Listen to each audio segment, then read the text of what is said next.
So personal branding is critical at every stage of your career, but specifically during the midpoint of your career, which is somewhere between, let's say, 5 and 15 years into your career, it can play a very specific and critical role in ensuring that you are able to get access to those high visibility opportunities and also help you achieve your specific goals. Your personal brand is made up of lots of attributes, but let's break it down into two. The first is what you do, so your deliverables, what you're capable of, and all the things that you execute and deliver for the business, but it's also about how you do it. It's about how you engage, how you speak to others, how you show up in meetings. There's a lot that goes into the how, including nonverbals and verbals. You want to be the type of person that people think, wow, I really enjoy partnering with this person. Not just that they're really great at what they do, but also how they do it makes me feel good and brings a lot of value to the organization. Really being intentional and taking control and command of this is so important. Your managers, your leaders, your colleagues are going to be thinking of you when certain things come up. And if you're super intentional about what you're doing and how you're doing it, you can find a way to stand apart from those around you. You want to think about what is unique to you and what you do and how you do it. And you want to be intentional about actually crafting that personal brand and making sure that others share your understanding of what your brand is at your organization, inside and out.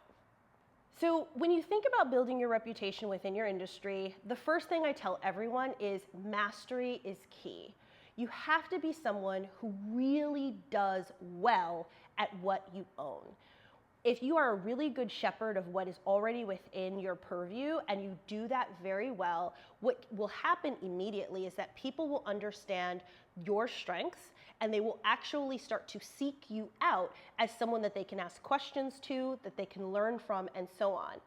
Some of the things that you can do to make sure that others are aware of your aptitude and your awareness and your capability is to share that information actively. You can obviously do that through social media, but you can also be doing that through the ways that you are sharing that information within your organization.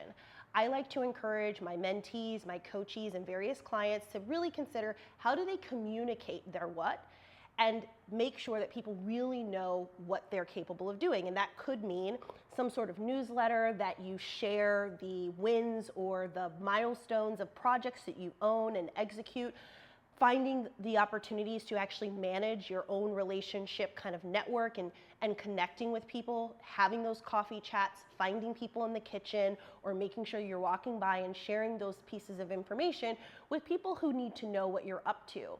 You know, we've spoken before about mentors and sponsors and so on, and it's really important to make sure that they have access to information that means that they're aware of what you're capable of doing.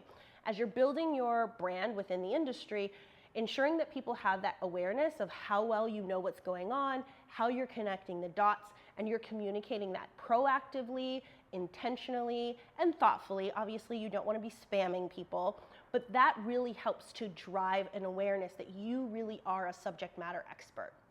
So strive to achieve this by focusing on mastery and then ensuring that people are aware that you have mastered this topic and those specific skill sets.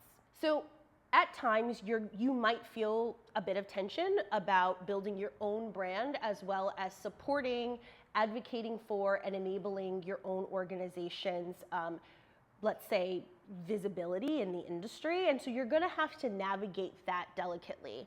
I give a lot of advice in this particular space, but I'll start with a few very specific points that everybody should keep in mind. The first thing that I would say is definitely look around to the thought leaders or the executives and maybe some of the senior leaders within your organization and observe how they balance that.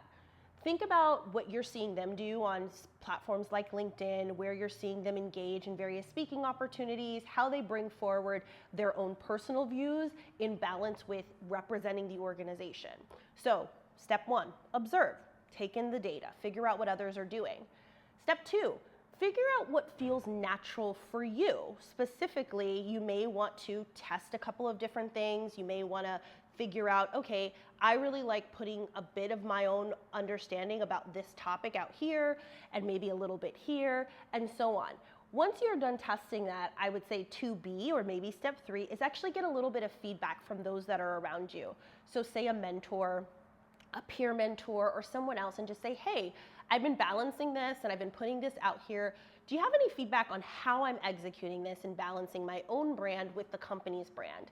Now, you could absolutely flip steps 2 and 3, which would be to actually ask for some advice after you observed what some of the leaders are doing, and then go ahead and test and see and select what works for you. Or you can test and see what works for you and then go and get feedback. I think the earlier on you are in this midpoint of your career, so let's say years 5 to 10, testing and figuring it out first is probably fine. You know, a little bit of forgiveness before permission doesn't hurt anyone. But the later you are in your career, I would say 10, 15 years, I would consider actually seeking some advice from folks first before practicing something, say posting about something that you may feel is a piece of your own unique thought leadership versus something that may be perceived as actually owned by the organization. So again, depending on where you are, figure out what to do, but start with observing and then somewhere between getting feedback and then testing to figure out what is authentic to you.